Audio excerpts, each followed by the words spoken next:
I do preach at times. Good conversation going on here. That's how it is. That's the way of the world. Yeah.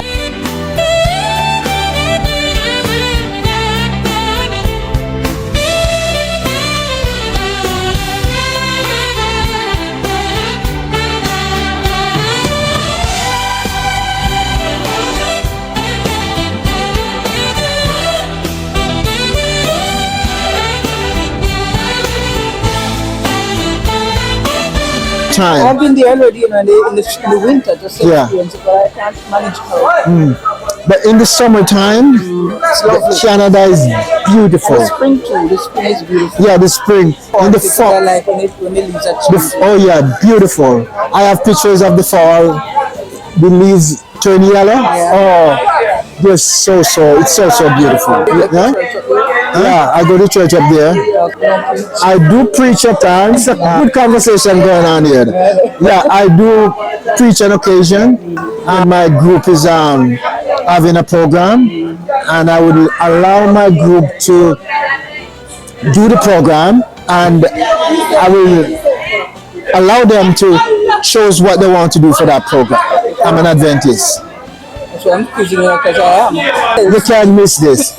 She's an Adventist. Yeah. You sound like one, but you I sound like one. hit it on the head. Yes, I'm one. Yeah. We are one. We are Yeah, we are one. We are God's children. And God always identify his sister and his brothers. Yeah, I go to the Brampton Church. That's where I worship. Okay. But I also worship in the Mississauga Church.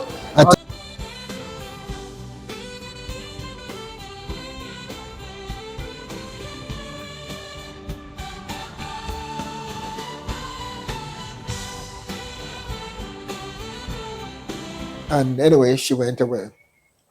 So at second cockcrow, that time probably was about second cockcrow probably was about 4 o'clock. So then I held my friend, we had a good hug, and I left. Now from Moffat to the Trinityville crossing, it will be about 45 minutes walk in the dark. There was no street light, and in those days it was so frightening as a 12-year-old to be walking in the dark to get down to the crossing, catch that bus. There was another scenario. I have to get in the bus before my stepmother, two uncles come down to the crossing, because they come down to that crossing. It was a social spot for them where they would drink their coffee and chat about the day and all other things that you talk about in a social setting. I so happened to get down there in time before they got there, and there was the bus with the engine running. I was able to get in the bus and went under the seat of the bus. And while I was under the seat of the bus, with nobody seeing me when I did that, I could hear two uncles outside. Distinctly knew their voice, and I heard them walking beside the bus and talking, but they did not know that I was in the bus. If they knew, they probably would have escorted me out and whacked my butt and sent me back up to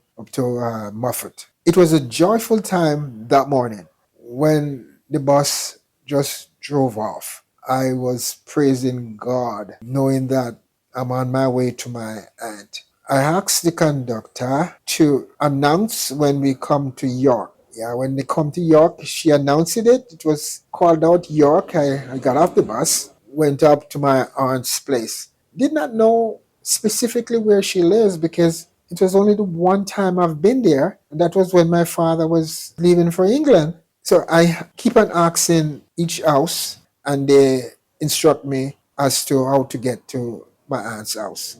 I went to the house and she wasn't there. I asked another neighbor. The neighbor says, your aunt is at the river washing. Today is her wash day. So I went down by the river. Lo and behold, there was my aunt washing. And when she saw me, she just, with open arms, she just hold me and says, come, my son, come, oh, come. And we had a good hug. I sat watching the water flowing down the river. Oh, what a joyous day when I went to my aunt. After the washing was done, we walked home and we just talked. My aunt was so happy to have me, and I was so happy to be there. We went home, she prepared me a beautiful meal. I felt at home at my aunt's house. The following day, we heard a voice down the hill because my aunt lived on top of her hill slightly, and we heard a voice down there calling, "No, Mrs. Dennis, Mrs. Dennis," and I know that voice. That's the voice of my stepmother. She said she came. "I can't find that boy, Leland. I don't know. I've been looking for him for 2 days now, and this is the last place that I'm coming because I don't know where he is. Can't find him. I don't know what to write and tell his dad where he is. So I'm here to see if he's here." My aunt said, "Yes, Leland is here." I guess she was glad to know that I'm there because she has plans, whatever plans she has. At least she found me. She sat in the yard and talked with my aunt. They talk all day. She got there maybe about 10:30, and my aunt decided at the end of the evening when she was seeking to go back to Moffat, she saw me walking by and she says, "Leland, go pack your clothes and come. You're going back to Moffat." And my aunt interject. My aunt says, "No, Miss Pearl, it's not done that way. He's 12 years old. He's of age. Call him and ask him what he wants. Whatever choice is, that's what we will do." She was not pleased. She said to my aunt, "You call him. You call him." So my aunt said, "Leland, come here, please." So I went, sat down, and says, "Leland, now father left you with stepmother, Miss Pearl. Came about 4 months ago to Moffat. I spent the weekend. I saw what I saw.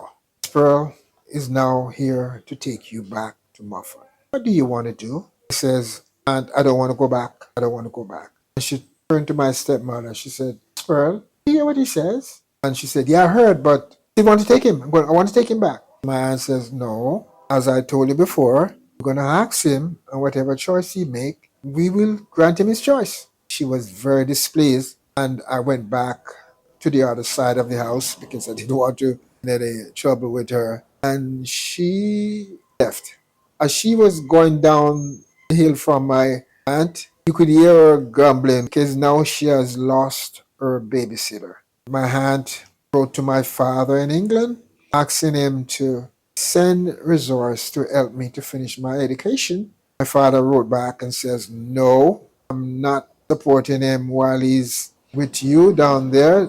Send him back where I left him up with his stepmother." My aunt did not comply. We just stayed there. My aunt now think after my father would not send funds to finish my education, my aunt says to me, "I have to find something for you to do. I don't want you to stay down here in New York and running around. It's not a good thing for you. You need to finish your education." So my aunt inquired of what could be done. Thank you for watching another episode of the LeeMc Love Connection. If you enjoy content like this, please like, subscribe, or share it with your friends. And comment below. Let us know what you think. Give us your feedback. Let us know if you can relate with anything shared on this channel so we can continue to provide you with more content like this. Leland McGregor, appreciate you. The entire team at the LeeMc Love Connection appreciate you. So until next time, I look forward to seeing you again where we will seek to impact, empower, and hopefully transform lives. Take care. God bless.